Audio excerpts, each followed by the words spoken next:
Oh, wow. Thank you. Thank you so much, Mac. Thank you, Marion. Thank you, Corey. And thank you, everyone at the Dash Bash. This has been incredible.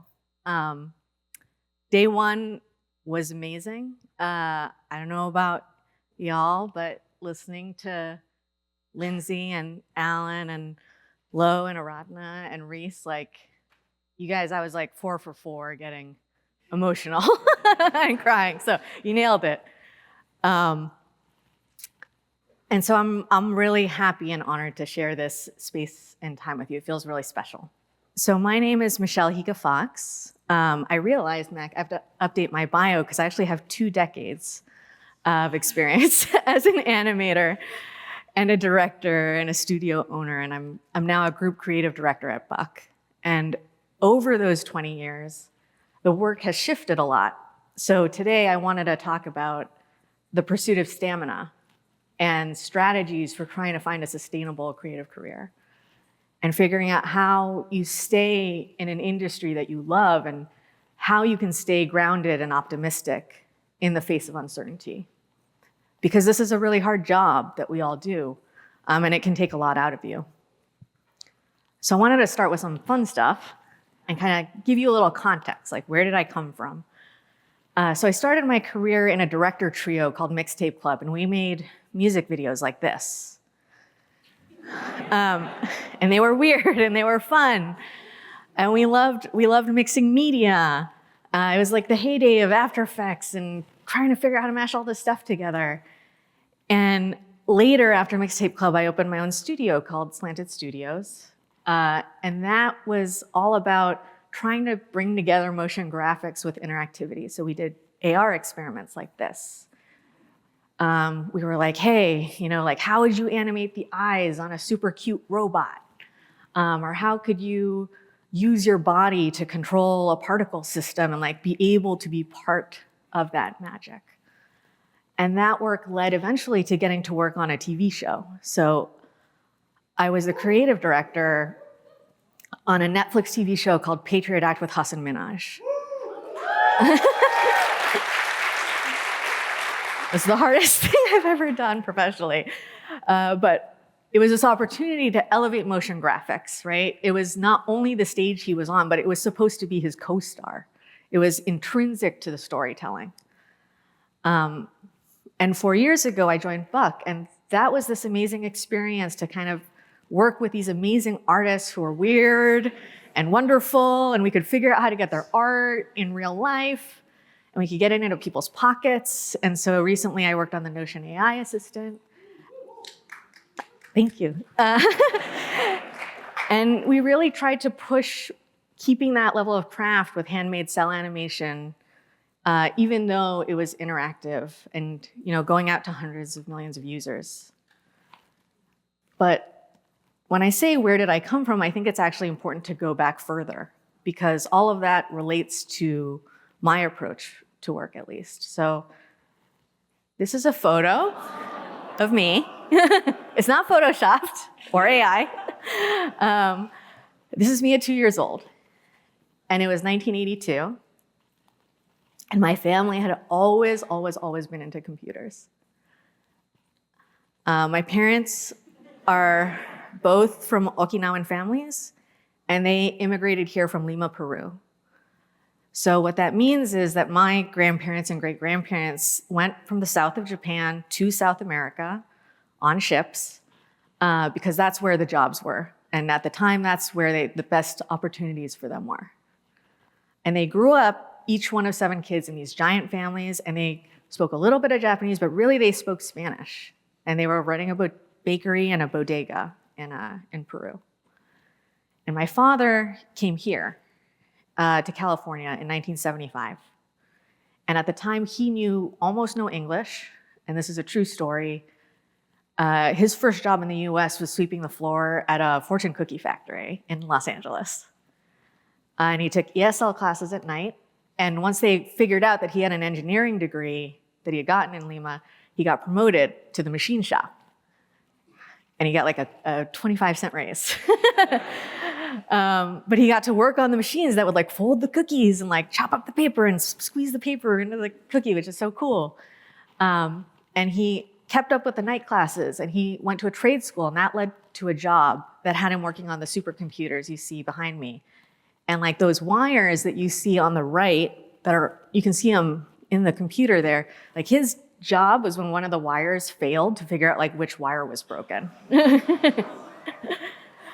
So he's very industrious. But he always loved to build and tinker. So even after he retired, like I remember I sent him an article about cameras and like steady cams and gimbals, and a month later my brother sent me this video where he was like, look what Dad made. And I was like, what are we gonna do with this? I don't know. Can't even get it out of the garage. Okay. So my mom, she's also amazing. She was gonna study chemical engineering in Peru, but she took a computer science class in college and she fell in love with it. And she was like only one of 2 women who was in the computer science degree back then. And when she graduated, the Peruvian Ministry of Finance had gotten an IBM 370 mainframe computer. It was the most advanced technology in the country at the time. And she applied to be on the team of people who got to program it, and she got in. So, button? Yes. She got to work on one of these computers on the right, and she learned COBOL and assembly, and she actually did like programming on punch cards. Like when I was growing up, the like notepaper in the house was punch cards. It's wild. The thing is, she also loved Michaels a lot. Like she would make my brother, when he was on the soccer team, like she would do the puffy paint and the felt, and I would help her, and we would like make the banners for the soccer team. And she's an amazing cook, so we would cater because there's not too many places you could get Peruvian food at the time in the Bay Area. And she taught herself how to make wedding cakes.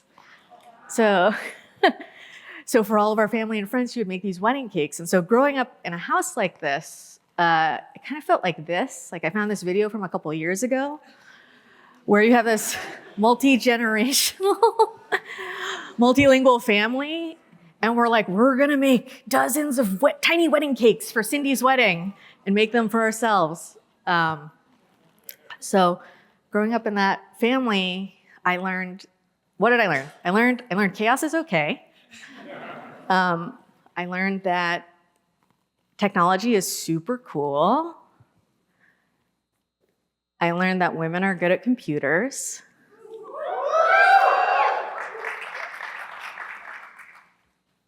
And I learned that we could build beautiful things for ourselves and for each other with each other's help. And I think this is really foundational. So it's funny, like you only realize it in retrospect. So when I look at my work, right, I love mixing media. I love photography and vectors coming together and live action and 3D. And it's very natural to me that all these things can sit together, which I think makes sense coming from that multi-generational, multilingual family. And so at an early age, I was really comfortable with believing there are multiple ways to do something. And it prepped me because just because you don't know what someone's saying doesn't mean that they're not brilliant. And when I worked on shows like Patriot Act or anything with emerging technology, you often have people that are fluent in different specialties.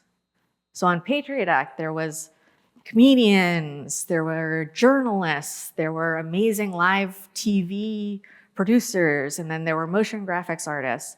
And everybody was an expert, but they were not fluent in each other's languages. So a big part of making that show successful was feeling comfortable, like translating everyone's first work languages together.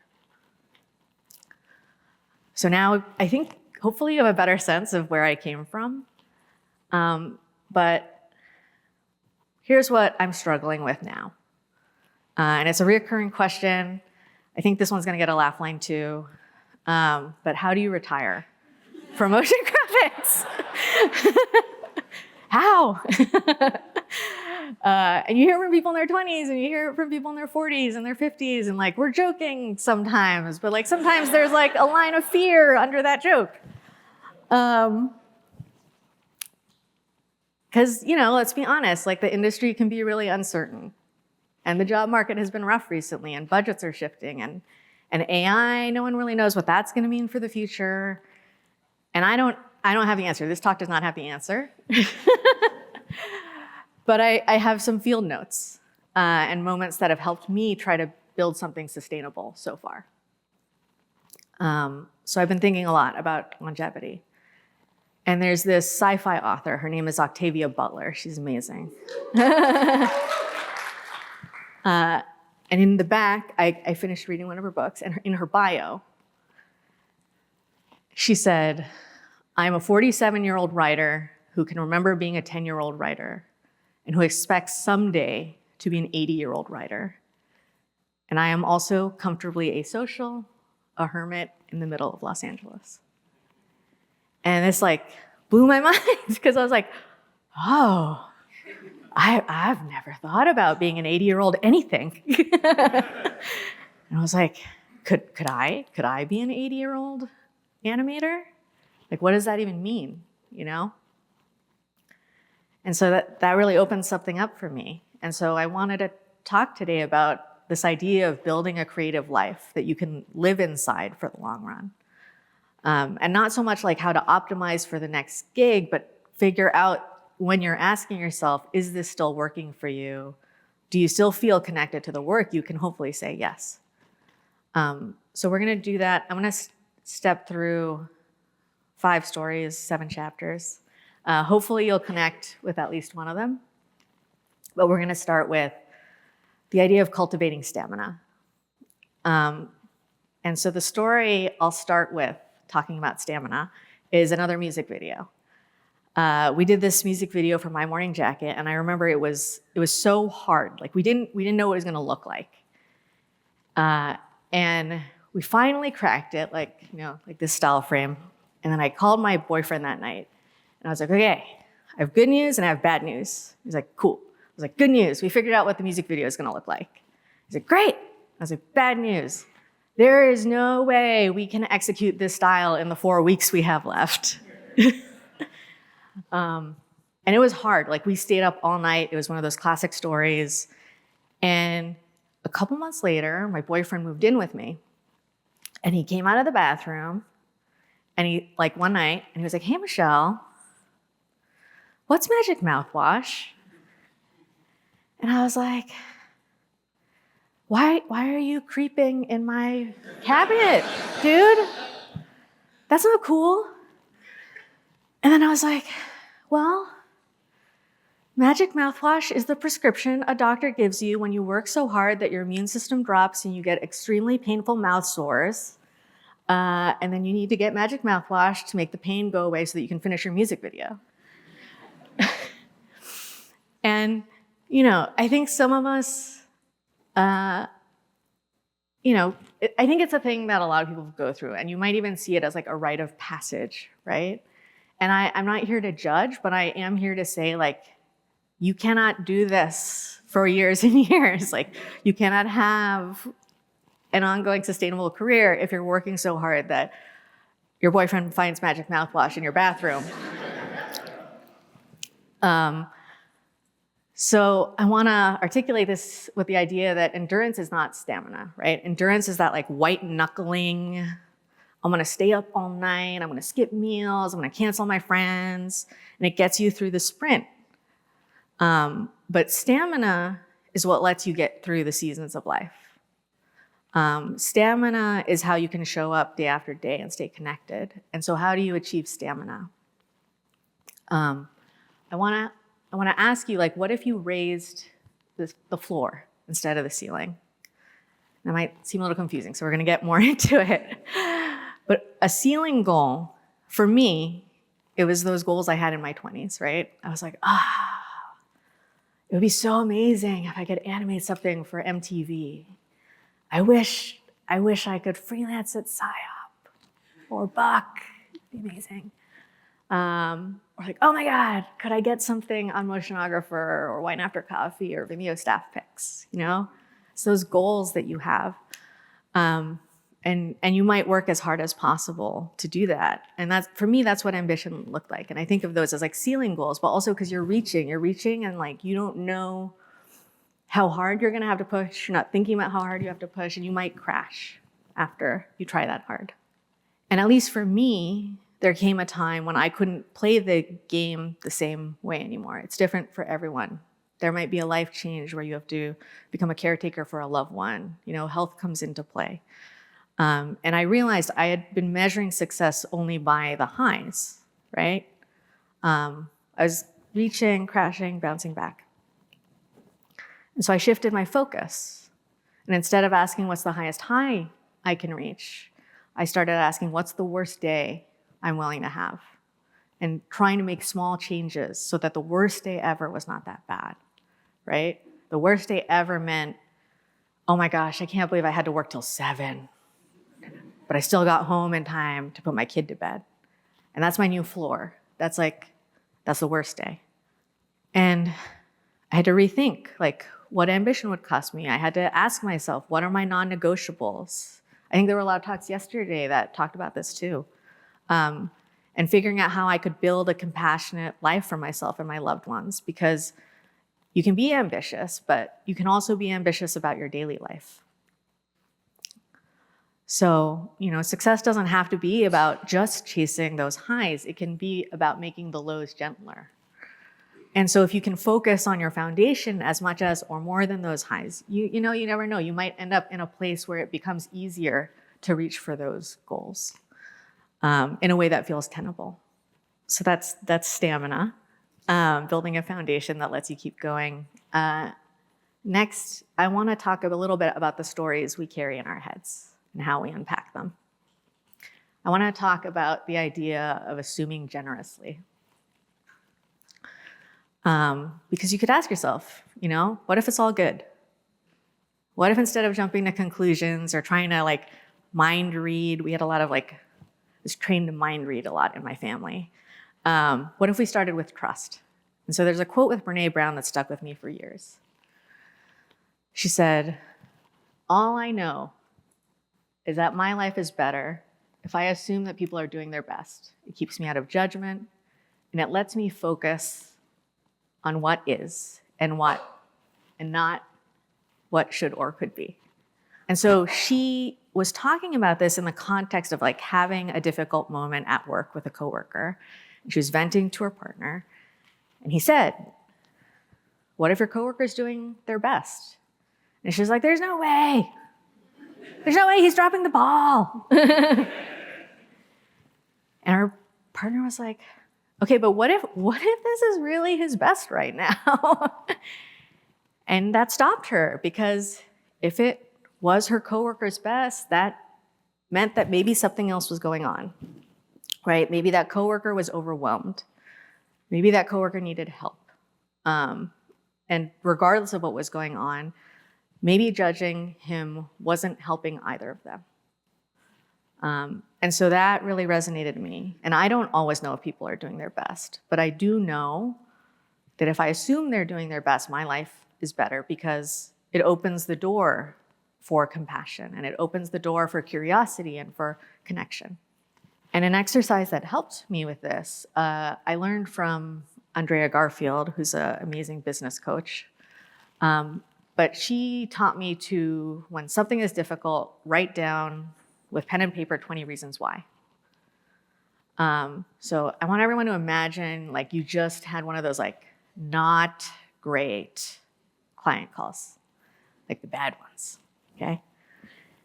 And so you get off the call and you're like, why? Hi, that did not go well. Why?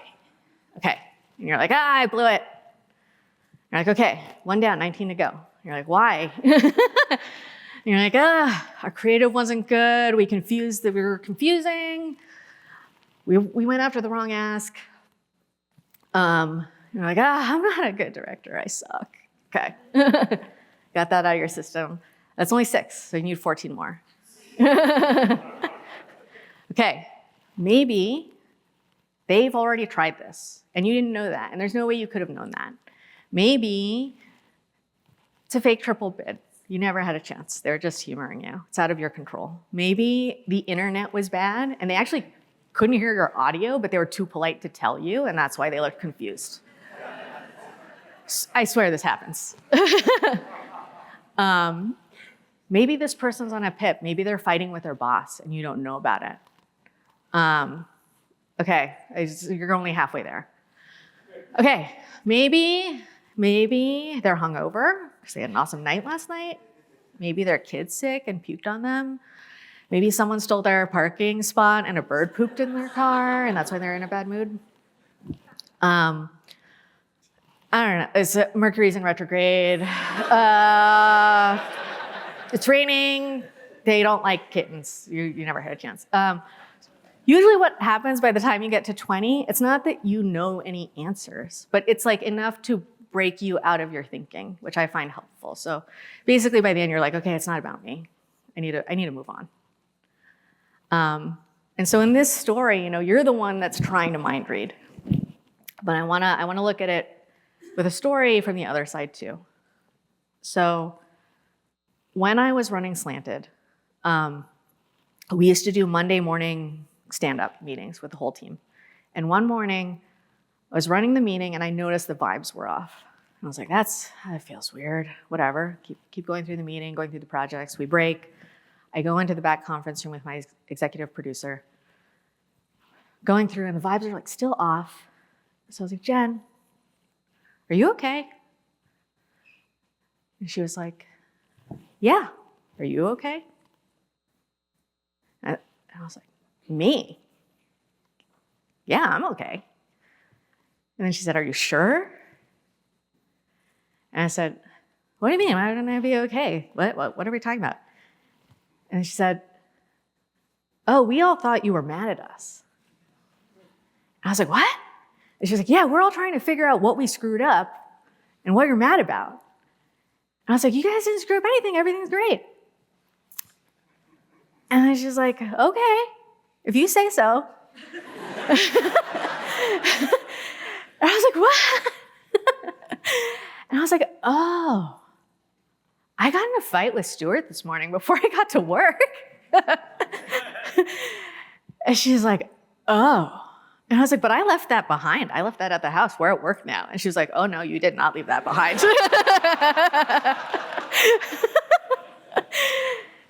And so that was a learning moment for me. And I became a lot more conscious afterwards. If I was feeling off, I let my team know. And I think especially when we're all working remote, or you're working with a new team, people who don't know each other that well, or we're all work from home and Zoom's weird, right? And like you're trying to fill in a story and mind read. If I have a big deadline the next day, but for a different project, because I'm on multiple projects at a time, I might be really stressed out and I'll let a team know. I'm like, hey guys, I have a really big posting tomorrow. If I seem stressed out, it's not about you. You're doing great. It's about this other thing. And I think that little bit of clarity can be a kindness for us as we all try to assume generously. So we talked about bad moments. Let's talk about good moments. This chapter is about giving joy its flowers and asking yourself, like, what if you don't wait for the big wins? So when I was in Mixtape Club with Chris Smith and Jesse Casey, early on, we won a gig for this dream job. We got flown out to London to direct a commercial. And we were like 27. We didn't know if this was normal. We're like, what do we do? Like, let's take director photos because we're in London. And we picked this one. I don't know. Okay. And I should have been on the top of the world, right? I'm like getting flown out to London to direct a commercial. But to be honest, I spent most of that time being really terrified that we were going to mess it up. And in hindsight, I wish I had let myself enjoy it more because I never ended up getting flown out for a job ever again. Turns out that's not what happens to you when you're a director. It was a dream job. But I was like too anxious to feel it. And I'm going to reference a joke from Patriot Act where Hasan said, you might have a dream, but don't forget, like nightmares are also dreams. And you can't control, look at him, he's scary. And you can't always control the budget of the timeline, but you can try to not help make your dreams into nightmares. And joy is really hard, sometimes to claim. It can feel really risky, right? It can feel unearned, but that doesn't mean it's not there. And so you don't have to pretend that everything's good, but you just have to notice when something is good. So I want to talk a bit about Slanted. It's a really special time in my life, and they're really amazing people. And we used to go across the street and get rotisserie chicken, and we would make lunch together and eat together. And I remember one time we were making lunch, and I looked across and was like, I need to remember this, because this isn't forever. Because I don't know that some of these freelancers, I don't know when I can book them again. I don't know when Matt Christensen's going to be back in the studio. And Anna and Jen, who I was working with at the time, I was like, they may leave one day. Not even because it's bad. If things go good, that means they're probably going to outgrow me and they're not going to be here. So I need to be conscious about how special this lunch is right now. And eventually, one day we did have to close down Slanted. And we had to spool it down, and we had to sell everything on Facebook Marketplace and Craigslist, right? We're like, Aeron chairs, it's a deal, get 6 of them.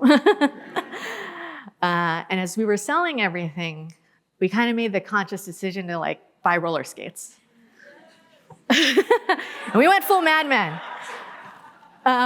Because I was like, I can't let this chapter end with sad memories. I need to hold on to the time I have left with these people. So I want to advocate for training your attention not to ignore the hard parts, but also to name the good ones. And don't just document, celebrate. So my mother-in-law said, celebrate the small wins, because you don't know when the big ones will come. So it could be I got a good parking spot. I got to tell my team that they get to split early on Friday. My friend Wendy Duarte, she said when she moved to from New York to Detroit, she got to hear the birds in the morning. So there's a lot of small wins that you should hold on to, that they help you get through. And the next chapter is about careers having seasons. And asking yourself, what if life is long, right? So in my 20s, I had a lot of, in my 20s, I thought I was supposed to make a short film. This might resonate with some people, maybe not with everyone, but it felt like what serious creatives did, right? And I didn't even have a story to tell, right? But I put a lot of pressure on myself to do that because it seemed what I was supposed to be doing. And I remember in 2006, John Canemaker won the Oscar for Best Animated Short Film. And I was like, wait, that's John Canemaker. He has his whole career not making short films. Wow.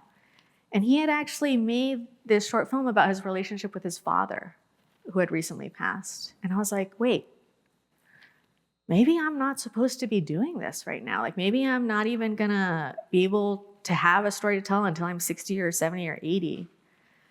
And I was really intrigued. I was like, oh, it'd be kind of cool to be a 70-year-old Asian lady and be like, I just made a short film. And so, yeah, I think about all these directors like Barry Jenkins or Ramel Ross or Ava DuVernay, and they had long careers before they made their first feature. And the path doesn't always feel like the path when you're walking it, right? Because creative careers aren't journeys. They're not linear. They're landscapes. And some seasons are fast and some are slow. Some years are prolific. Some are quiet. And some years you're just trying to survive. But even when nothing's moving, you're gestating. So during COVID and when I was shutting down Slanted, I made a board of I'm like, what do I do now? And I wrote down my secret dreams and my pivots. I can't believe people are photographing this. Okay. And I was like, short, and I was like, make a short film. And I was like, I don't know what to do. Like, maybe I should just pivot and be consulting on the business side or pivot to a rep model. And like, I've always wanted to make this sculpture with glow-in-the-dark paint, and maybe one day I will. I was like, maybe I should just do real estate, help my mom open a sandwich shop. And I used to feel a lot of anxiety about this, but I think now I look at it really hopefully. Like, I'm like, oh, I have a lot of outs. I have a lot of ways of being happy in life. And I think when things are turbulent or stagnant, like you can't control the wind or the water. All you can control is trying to be curious and nurture what keeps you grounded and resilient. And all you can do is try to keep an eye on the landscape and figuring out, spotting when something aligns with your goals. So I hadn't made artwork for 8 years, like personal artwork. I'd worked professionally, but like I hadn't made any art for 8 years. And last year with Buck and the Asian Pacific Employee Resource Group, we had an opportunity to put together a group art show. It was this amazing experience, and I was like, am I gonna make art? And I had made this sketch in 2016, so 8 years ago, and I had always loved it, but I didn't know what to do with it. It was like, I made a thing, I put it on Instagram. I don't know what to do with it. And because of that art show, that gave me the push I needed to take it back out again and look at it with fresh eyes and be like, what if I made this in a loop? And like, I've always wanted to try Riso animation. Maybe I can put that through Riso. And I printed that at the ARM, which actually all the slides in this talk are also printed on Riso at the same place. And we got to make an art show together. It was a real dream. And it was something I never thought I'd be able to do, to be able to say, like, I got to make something and I got to show it in New York. And I think most importantly, with community. And I wasn't ready, I just wasn't ready to do that at that point in my life, and that's okay. Because patience is a creative power. And you're always building, even when nothing seems to be moving. So just remember, careers have seasons. It's all good, guys. And the last chapter, which the Spanish speakers in the audience will like, is called Y las ganas. And ganas is like, yes, drive. Ganas is like desire. It's like, I got that dog in you, okay? Because all of us have to be creative professionals, which means not only do you need stamina, you need to be creative on command. It's not optional, it's part of the job. And so I think about that like a session musician or a professional dancer or an athlete, right? It's raining, it's sunny, good mood, home game, away game, doesn't matter. You gotta play at a high level, even if you don't feel like it. And so for someone, like Booker T and the MGs with Stax Records or the Muscle Shoals band, they don't know who's coming in the front door and who's gonna play, but they're skilled enough to meet whoever it is where they are and make something work. And so, being a professional means you might not always have to do exactly what's in your lane, but you show up anyway, and you might surprise yourself. So you have to find ways to be hungry and interested, right? No matter what the job is. And so I like to play tennis. There's an idea in tennis called the 1/3 rule. So the idea is you should play fine a third of the time, right? You're just like, I played tennis today. And then a third of the time, you do amazing, right? You're like, I played the best tennis of my life. I was like, amazing. And then a third of the time, you're like down tremendous, like you're just eating it on the court. You're the worst player. And it's a good way to know that you're calibrated, that you're growing, right? Because if you're doing amazing all the time, that means there's room for growth.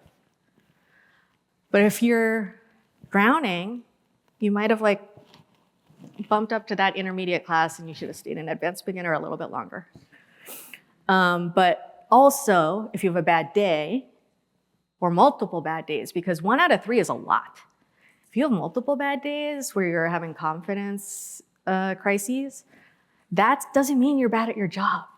It means like you're in the game, you're doing it. That's what it feels like to be working professionally, and that's totally okay.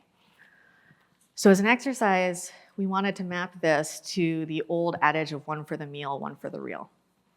Like, how do you map that 1/3 rule? And I'm gonna give credit to Hannah Graff for this amazing mnemonic. And shout out to Jeff Boddy, who's also said this. We should do one for the meal, one for the real, one for the feels, right? Because to dive deeper into this, the one for the meal is not lesser than the others, right? The one for the meal is how you pay your mortgage or your rent. It's really, really, really important.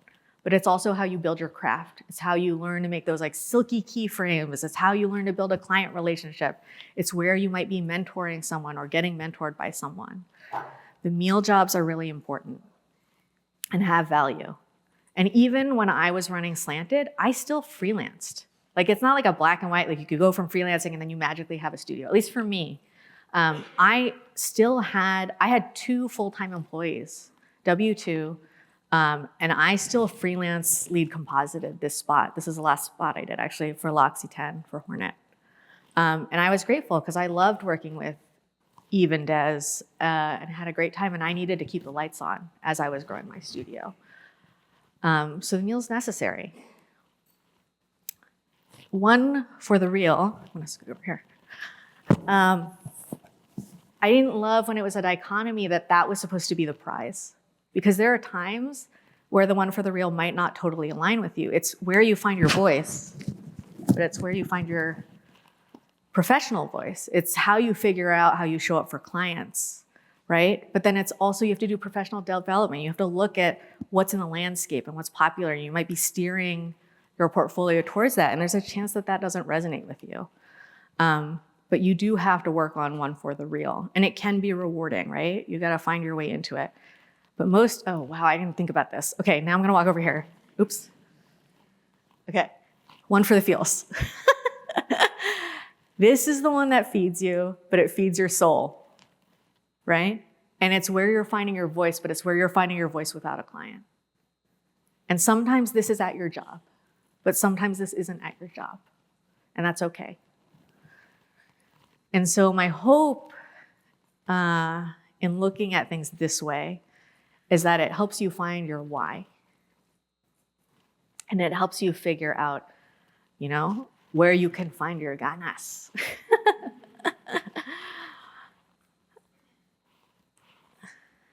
So we're in the home stretch.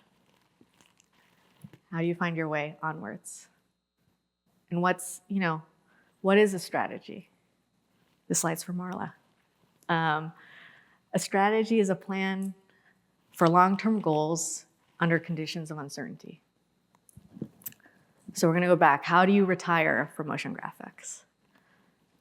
A lot of times when I hear this, it's in the context of this idea of like getting out, right? Like, what's my exit strategy? And I don't want an exit strategy. Like, I wanna figure out, how do I stay? And for me, that means investigating stamina. And for me, stamina is this combination of resilience and ambition, right? If you have a lot of ambition, but no resilience, you're gonna burn out. And if you have a lot of resilience, but maybe not enough ambition, you might not be able to keep going. For me, again, this might not be for everyone, but you're gonna get to see a little bit of my brain. I'm like, I see ambition as just like a million marbles, like they're going everywhere. And then resilience is like this rubber band that can contain them. And then that energy is captured, right? And you have this like little engine that keeps you going. And so I hope through some of these ideas, right? If you're focusing on your foundation, if you're taking energy from all of those small wins, that can give you more resilience. And if you figure out your why and your ganas, or if you feel like you have a longer runway, then that can let you have more ambition. And through that, that'll let you stay connected to yourself and your values and your loved ones and what makes you feel supported, and what makes you smile, and what inspires you. And so I wanted to end with a quote from improv, because improv is something that inspires me and makes me smile. And I was also actually terrified of public speaking, so I shared that with yesterday's speakers. But Del Close said, treat your audience, and I would add yourself, like poets and geniuses. And that's what they will become. So thank you for the time.